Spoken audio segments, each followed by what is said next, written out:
अब स्टार्ट कर दो। हमने सेकंड लॉ ऑफ मोशन हमने फर्स्ट लॉ ऑफ मोशन कर दिया कि सेकंड लॉ ऑफ मोशन कर दिया। हमने फर्स्ट लॉ ऑफ मोशन किया। फर्स्ट लॉ ऑफ मोशन क्या कहता है आपके पास में? एन ऑब्जेक्ट, हाँ बोलो, एन ऑब्जेक्ट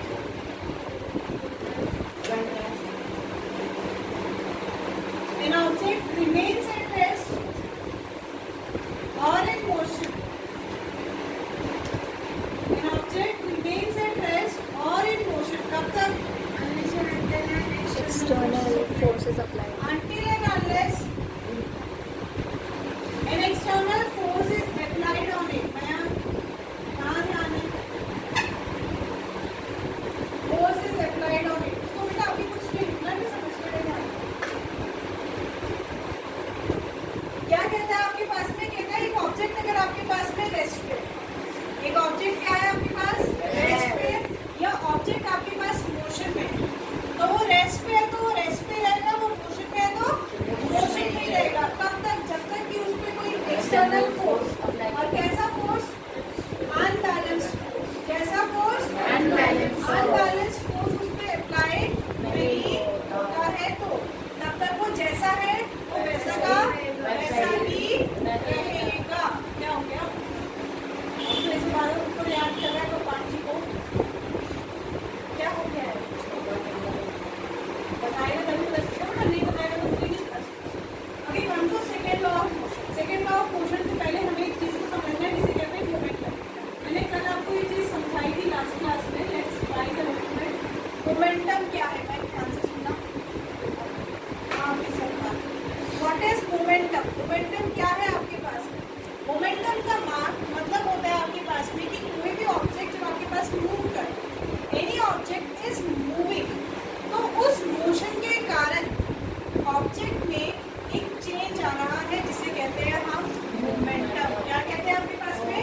मोमेंटम। सीधी सी भाषा में समझो, this is mass in motion. क्या है आपके पास? मास in motion. Mass in motion. ध्यान से समझो। नेक्स्ट क्लास में आप लोग सवाल करेंगे, हम विश्राम करेंगे, और नेक्स्ट क्लास में जितना आज पढ़ाऊंगी पुस्तक का स्टार्टिंग से लेकर उस तक के सवाल समझ में आएगा सब कुछ। So what is momentum? Momentum is mass in motion. भाई any kind of object is moving आपके पास में। जब वो ऑब्जेक्ट मूव कर रहा है तो उस मूवमेंट के कारण आपके पास जो उसमें एक सेंसेशन, एनर्जी आपके पास प्रोड्यूस हो रही है, उसे कह रहे हैं हम उसका मोमेंटम। क्या कहते हैं? उसका मोमेंटम आपके पास में। अब जब मोशन कर रहा है आपके पास में, दैट मीन्स व्हाट? उसने कुछ डिस्टेंस को कवर करना ही है, आया ना? उसने कुछ डिस्टेंस को कवर करना ही है आपके पास में। और इस मोशन को हम किस पैरामीटर में मेजर करते हैं? इसको कहते हैं स्पीड या वेलोसिटी में। यस और नो? सबसे बेसिक पैरामीटर जिसमें हम इसको मेजर करते हैं वो क्या होता है? स्पीड और वेलोसिटी। तो हमने कहा कि मास इन मोशन मतलब मास in speed, mass in speed या फिर मास इन वेलोसिटी आपके पास। तो हम मैथमेटिकली इसको कैसे बता सकते हैं? हम मैथमेटिकली बता सकते हैं आपके पास में कि मोमेंटम क्या है? Momentum is the product of mass and velocity of an object in motion. Of an object in motion. भाई जब कोई ऑब्जेक्ट आपके पास में मोशन में है तो उस ऑब्जेक्ट का जो मास और वेलोसिटी का प्रोडक्ट है आपके पास में, वो क्या है? उसका मोमेंटम। क्या है? Momentum. If an object is at rest, its momentum is zero. If an object is at rest, its momentum is क्यों? क्योंकि उसमें कोई डिस्टेंस नहीं हुआ। क्या? क्योंकि उसमें कोई डिस्टेंस नहीं हुआ। तो वो क्या बोलते हैं?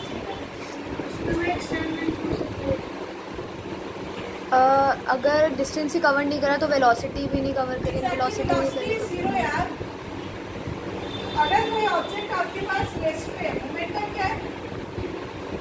मोमेंटम को हमने बता दिया मैथमेटिकली क्या है? Mass into velocity. Mass into velocity आपके पास में, राइट? मोमेंटम को लिखते हैं स्मॉल टी से, small T equals to m into, if I say object is at rest, object is at rest. अगर ऑब्जेक्ट रेस्ट पे मतलब v क्या है? जीरो। ऑब्जेक्ट अगर रेस्ट पे है तो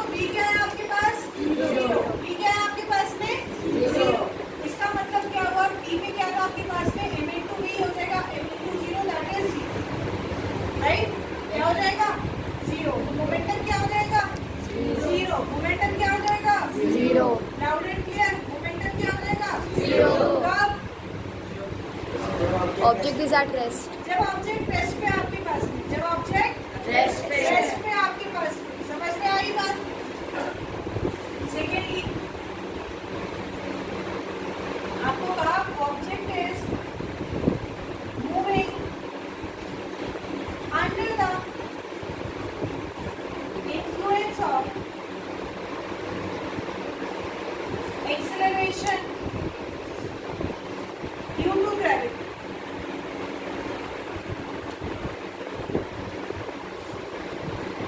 आपके पास में ऑब्जेक्ट किस में मूव कर रहा है? ऑब्जेक्ट मूव कर रहा है under the influence of acceleration due to gravity. आपके पास में जिसको किसे नोट करते हैं? स्मॉल जी से. किसे नोट करते हैं? स्मॉल जी. और वैल्यू क्या होती है? 9.8 और 10. 9.8 meter per second square, or we can make it 10 meter per second square. आपके पास कहते हैं what will be the momentum? What will be the momentum if it reaches maximum height? अगर ऑब्जेक्ट आपका मैक्सिमम हाइट पे पहुंच गया, तब जब से उस पे ग्रेविटेशन फोर्स एक्ट कर रहा है, तो मोमेंटम क्या होगा? क्यों? क्योंकि वो उसके ऊपर उसकी वेलोसिटी उस पॉइंट पे क्या हो जाएगी? जीरो हो जाएगी. Very good. अगर मैंने इसको यहाँ से वर्टिकली कुछ ऊपर फेंका, मैक्सिमम हाइट पे पहुंच गया. This is the max height, H max. भाई मैक्सिमम हाइट पे पहुंच गया. अब इसके बाद क्या होना है? उसने नीचे ही आना है, राइट? इसके बाद क्या होना है? उसने नीचे ही आना है. If I go marker upward, वो आपके पास इस पॉइंट से वापस नीचे ही आ रहा है आपके पास, मतलब इससे ऊपर नहीं जा सकता. तो इस पॉइंट से उसकी जो वेलोसिटी है वो चेंज हो रही है. डायरेक्शन ऑफ वेलोसिटी चेंजेस आपके पास में. दैट मींस उस पॉइंट पे, किस पॉइंट पे? At this maximum point velocity is zero. Question में क्या है वही चीज, वेलोसिटी जीरो. तो अगर वेलोसिटी जीरो है तो मोमेंटम भी क्या हो जाएगा? जीरो. मोमेंटम भी क्या हो जाएगा? जीरो. दैट मींस मोमेंटम किस पे डिपेंड करता है? Very good. मोमेंटम किस पे डिपेंड करेगा? दो चीजें, एक तो वेलोसिटी और दूसरा मास ऑफ द ऑब्जेक्ट. किस पे डिपेंड करेगा? एक वेलोसिटी और दूसरा मास ऑफ द ऑब्जेक्ट पे आपके पास में जो है वो मोमेंटम डिपेंड करेगा. और कैसे डिपेंड करेगा? देखो P इक्वल्स टू होता है M, मतलब P is directly proportional to M and P is also directly proportional to V velocity. P is directly proportional to M and P is also directly proportional to V velocity. Directly proportional का मतलब क्या होता है? मैंने पहले भी बताया, दोबारा बता रही हूँ. डायरेक्टली प्रोपोर्शनल का मतलब, प्रोपोर्शनैलिटी क्या होता है? It's a ratio. प्रोपोर्शनैलिटी क्या है? रेशियो. कि भाई इसमें कितना बदलाव हो रहा है तो उसमें कितना बदलाव हो रहा है. डायरेक्टली प्रोपोर्शनल का मतलब क्या है? कि when A is affected, B also is affected in the same way. आपके पास में अगर A पे आपने कुछ किया तो B में भी वही बदलाव होगा. A में अगर मैंने 10 ऐड किया तो B में भी 10 ही ऐड होगा आपके पास, right? That means what? If mass of an object is increased, if mass of an object is increased, momentum Increase. बताइए भाई. डायरेक्टली प्रोपोर्शनल से क्या मतलब है इसका?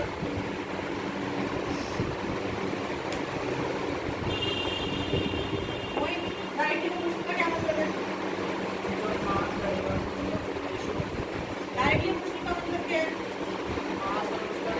डायरेक्टली प्रोपोर्शनल का मतलब क्या है? I am not asking the change right now. सीधी सी बात पूछ.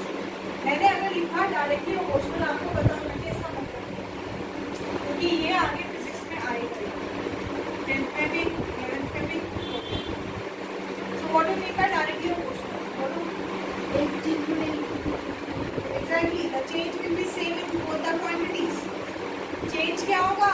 सेम होगा बोथ द क्वांटिटीज. सीधी बात समझो. मैं पूछ रही हूँ सवाल, आपने दिया जवाब, मेरा अगला सवाल. आपने नहीं दिया जवाब, मैं वही पुरानी सवाल करती हूँ. आया ना? चेंज रिमेन सेम ना. अगर आप एक कदम आगे बढ़े तो मैंने भी कदम बढ़ाना है. आपने नहीं बढ़ाया तो मेरे भी वहीं पे रहना. समझ में आ रही बात? तो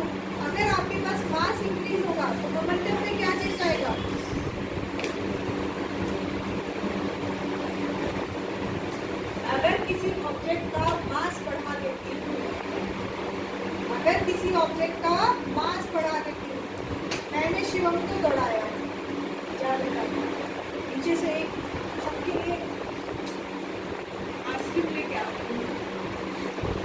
अपना उनको हमारी कुटी पी जाना, मैं नहीं बना रही आइसक्रीम में, क्लास कराती हूँ। और मैंने इमेजिन को, मैंने शिवम को बोला, शिवम भाग से जा और आइसक्रीम लेके आ। अब जब ये जाएगा तब इसकी स्पीड ज्यादा होगी, इसका मोमेंटम ज्यादा होगा, या जब ये बंदा आ रहा है हमारा आइसक्रीम लेके तब ज्यादा होगी? जा रहा है उस टाइम तो जल्दी होता है। यहाँ लॉजिक लगाओ जरा सा, जब लेने जा रहा है तब तो सिर्फ पैसों का वजन है, जब लेके आ रहा है तो आइसक्रीम के पिघलने का डर है, जब लेके आ रहा है तब आइसक्रीम के पिघलने का डर है।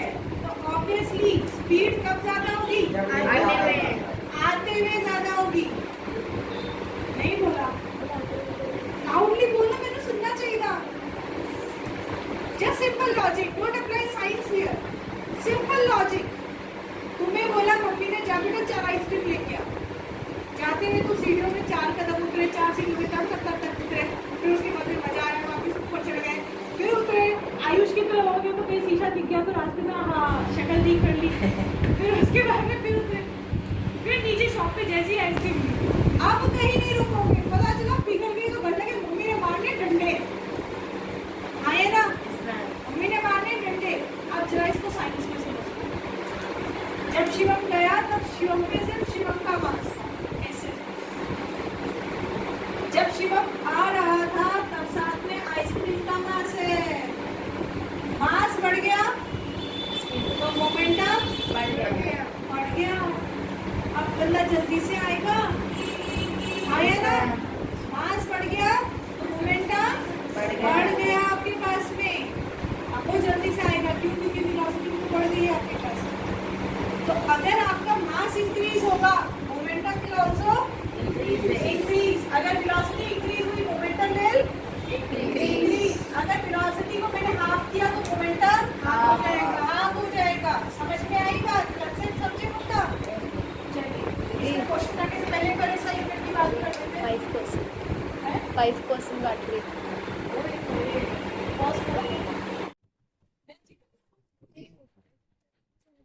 ओके क्लियर था। अब हम ऐसा यूनिट निकालते हैं आपके पास में, डिवाइस की ऐसा यूनिट क्या होता है? सिंपल देखो, आपके पास में मास की यूनिट क्या होती है? केजी, वेलोसिटी मीटर पर सेकेंड। क्या होती है? मीटर पर सेकंड। क्या होता है आपके पास में? हमारे पास मोमेंटम की यूनिट क्या है? केजी मीटर पर second. Body is having a momentum of 1 kg. इसका मतलब क्या हुआ? 1 kg body, a body of mass 1 kg is moving पर सेकेंड। समझ में आई क्या? अगर कहा कि किसी ऑब्जेक्ट में आपके पास मोमेंटम कितना है? 1 यूनिट या 1 kg per second. What is it? Means that a body of mass 1 kg is moving with a velocity of 1 meter. Yes, ma'am. तो अगले पेज में मैंने करते हैं कंसेप्चुअल करेंगे पहले। सेकंड क्लास में होगा, इस क्लास में सेकंड और एवरीथिंग नहीं होगा, पर इस क्लास में आप मोमेंटम को समझिए।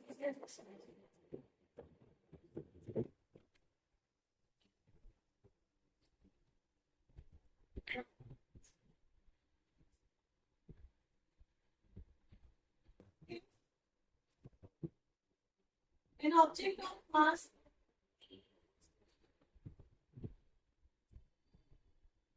20 kg moves with the velocity of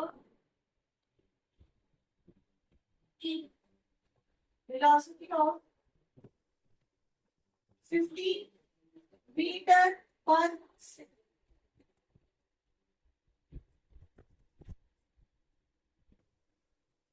Find its momentum.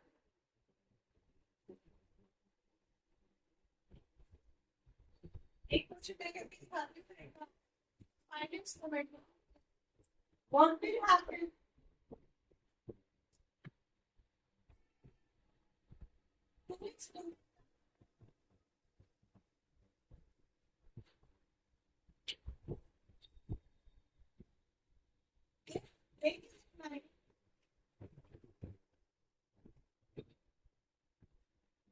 And velocity reduces to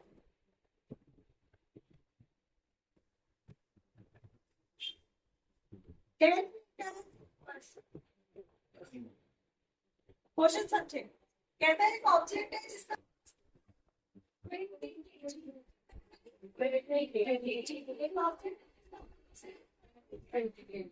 this object is moving.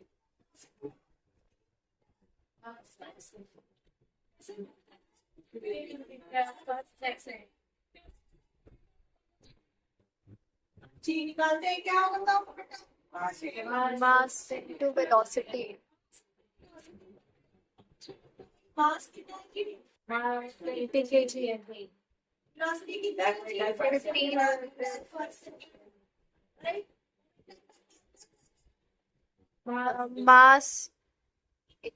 mass into velocity. Mass into velocity. क्या Velocity. बेटा पहले हर एक सेल का मार्क्स होता है आपके पास by chance calculation mistake number मिलेंगे ना हर एक सेल mass is velocity is v तो मास कितना है g kg moving with velocity per second क्या 300 kg per second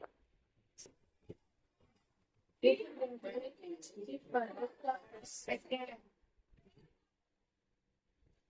Shivan part positive make the पहला पार्ट हो गया आपके पास what will happen to its momentum momentum से क्या होगा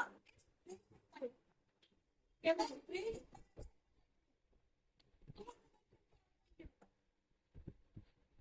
करेंगे वो मोमेंटम निकाल के बता दी नोट से आप मोमेंटम निकालेंगे और क्या सीधा बता आवेश से वेलोसिटी कितनी हुई है मास दिया वो फिर को मास दिया देखो यहाँ पर मैं उसका वो मिल गया ना वो मोमेंटम मिल गया तो उसके तरफ हम एक्सेस करके उसका मान कर सकते हैं मास निकाल सकते हैं I want to add a thing. First, I will add mass of an object remains same. Mass of an object remains same आपके पास. वही तो बोल रहे थे mass 20 kg आंटी अगर चार्ट का मतलब मास सेम ही रहेगा. समझ में आ रही है? चल रहा है. ठीक है आपसे रहता है. मेरा मास सेम है. पर तेरी वेलोसिटी इस तरह तो मोमेंटम सेम है.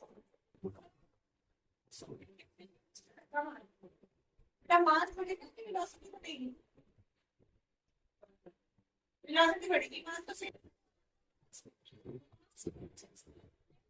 जो बदलता है वो आगे बढ़ेगी there is a difference between mass and weight अब तक तो समझते थे मास और वेट एक ही है मास और वेट एक नहीं समझे क्या तो मास सेम है तो मास तो वही रहेगा 20 kg न्यू वेलोसिटी क्या हो गई है 10 0 को या 10 आप मोमेंटम न्यू D1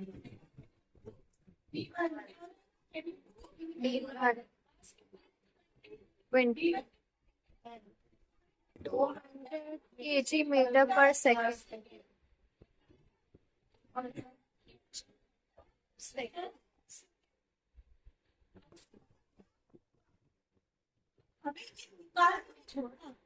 अगर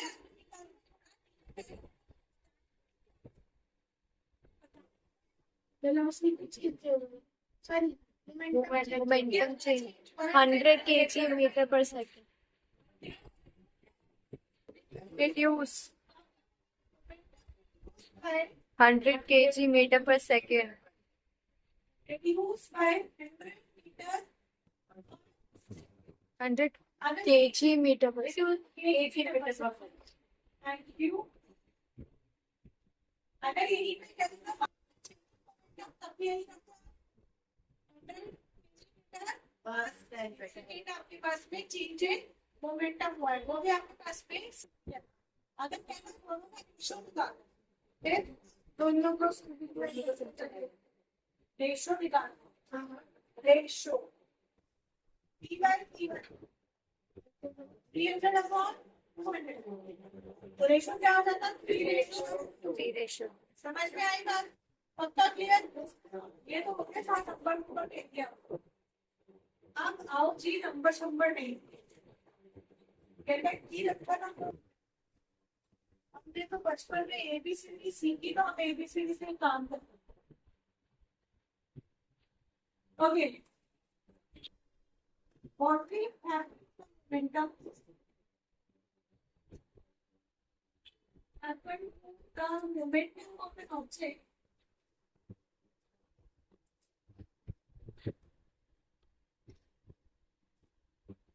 if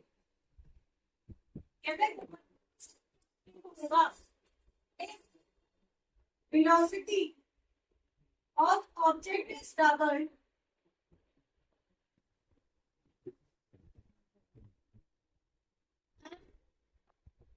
mass is half.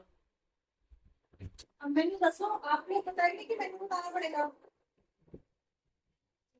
कोई ट्राई करना चाहेगा वॉलंटियरली? आपने लास्ट क्लास में मोमेंटम दिखाएगा कोई अपना क्या बैठे रहेंगे? आयुष कैसे बोलिए सुन, क्या करूँगा? आप करेंगे? Yes, try. Pause.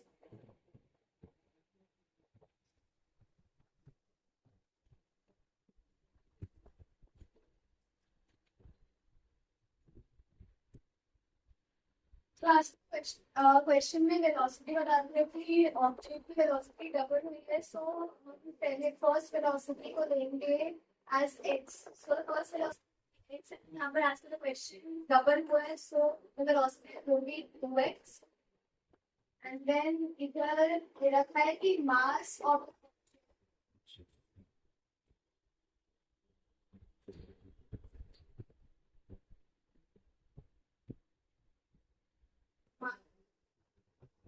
let the mass of the object be by, so question 35 half s, so it will be 1 by 5, which can also be written as y by 2. लिखो y/2 इज द न्यू मास, पहले लिखो। Question में बताओगे नहीं तो teacher को पता कैसे चलेगा? बेटा जब टीचर तुम्हारा पेपर चेक कर रहा है ना, तो वो अनपढ़ गवार मान के क्या करो कि अनपढ़ गवार बंदा तुम्हारा पेपर चेक कर रहा है। Sorry for the teachers, but जब भी कोई हाँ मैं भी हूँ स्कूल में भी, जब कोई चेक कर रहा है ना तो ये मानो कि वो अनपढ़ गवार है, उसको एबीसीडी भी बता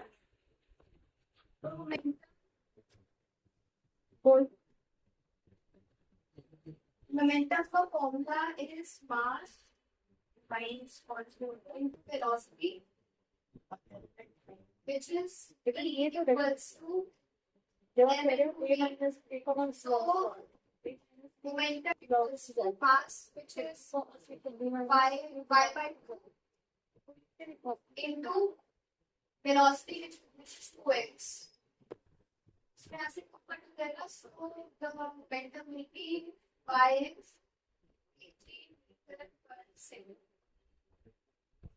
एक बार फिर से बता, मेरा ध्यान नहीं था। हाँ, so as the question, velocity of the object has been doubled, so let the first velocity be x, and then the velocity double negative, so new velocity is 2x, and mass of the object has been halved, so the first mass y and the new mass is y by 2. Momentum का formula is mass into velocity, so momentum can also be written as small p, so p equals to m into v, and p equals to new mass जो है y by 2 into velocity 2x, so p की value को 1 2 से 2 काट देंगे, so answer मिलेगा yx dt। ये तो आपने मोमेंटम निकाल दिया, ठीक है। अब मैंने पूछा व्हाट विल हैपन, तो हुआ क्या है? सवाल तो वही रह गया ना कि हुआ क्या है। बेटा यही चीज तो है कि आप लोग निकाल के भी आधा नंबर गवा के आते हैं। जहां आप गवा रहे हो ना वो करेक्ट करना है। सवाल क्या है देखो, फिर से सारे देख लो एक बार। सवाल क्या है, कहते हैं what will happen to the momentum of object if velocity of object is doubled and mass half. इन्होंने एकदम सही किया है कि पहले आपने ले लिया वेलोसिटी x थी, वेलोसिटी डबल हो गई तो वेलोसिटी हो गई आपके पास में 2x, राइट। वेलोसिटी हो गई 2x। मास आपके पास y था, y आपका मास हाफ किया तो आपके पास मास हो गया y/2। मोमेंटम का फॉर्मूला है p equals to m into v. Mayank ध्यान दो, आयुष ध्यान दो, m इंटू वी आपके पास में। तो मास y/2 है, v वेलोसिटी कितनी है 2x, 2 से 2 कैंसिल हुआ, क्या आया yx kg मीटर पर सेकेंड। ये है final momentum. And what's the initial momentum. हाँ आई ना बात। चेंज बताना है तो चेंज पहले वाला भी बताना पड़ेगा ना। चेंज से पहले velocity can be written as velocity is x and mass is y, which has been written here also. So the equals to mass into velocity, which is p equals to m into v. अभी इसमें mass and velocity की value is x and y, so p equals to x into y. So momentum, initial momentum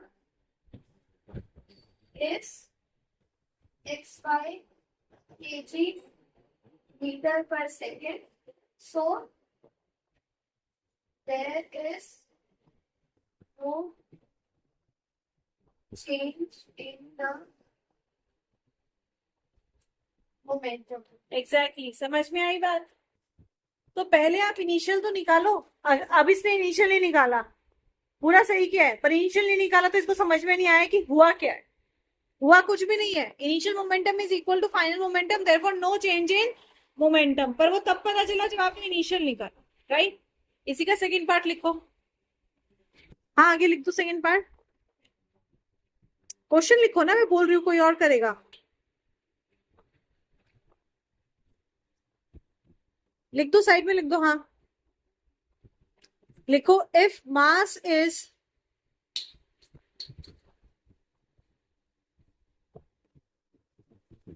increased 3 times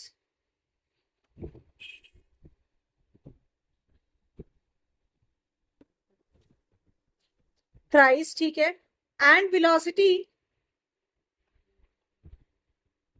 is reduced to half, then find the change in momentum. आज का आखिरी सवाल शिवम कुमार आपके लिए।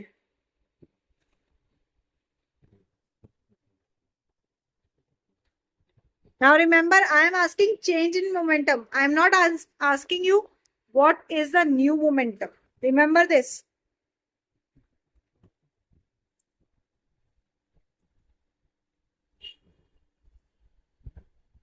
Shivam come on. है कहते चलो चल चल कर लिख लिख जल्दी लिख। मास को ले लिया x,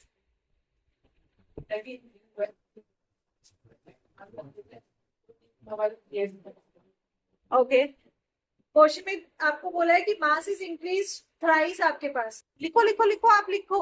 आप बोल नहीं रहे हो इसलिए आपके लिए मैं आपका वो बनी हुई हूँ ट्रांसलेटर। लिखो तो उसको। न्यू मास, मास थ्राइस इंक्रीज हो गया आपके पास में। तो इनिशियल मास आपके पास में x था, तो अब कितना हो जाएगा 3x। ये मत सोचना सबकी ट्रांसलेटर बन जाऊंगी। मैं चाहती हूँ धीरे धीरे तुम लोग ओपन हो, तो वो जब तक ओपन नहीं हो रहा तब तक के लिए उसकी ट्रांसलेटर हो, नॉट फॉर ऑलवेज। मानो मानो मानो फटाफट।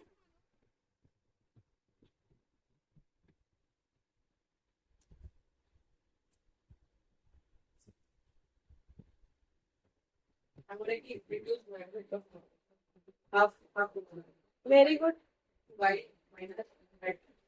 हाँ वेरी गुड। को वापस भी रहे भैया। आपने वेलोसिटी को अगर माना है y, वेलोसिटी को क्या माना है y। आपके पास में कह रहा है velocity is reduce to half.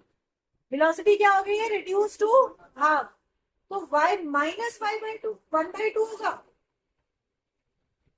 reduce to half. You have 10 rupees and you spend half of the money. You are left with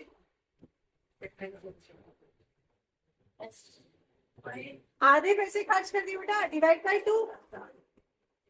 तो हाफ का मतलब वही होता है ना आपके पास में. तो not y minus 1/2, it will be y by 2, y divided by 2, या फिर y माइनस 1/2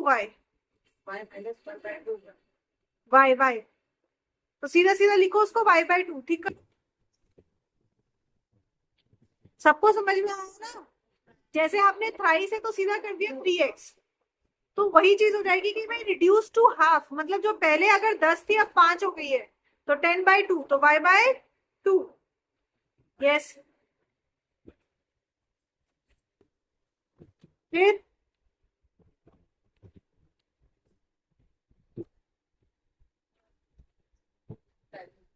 हाँ निकालो मोमेंटम, फटाफट निकालो. अरे कोई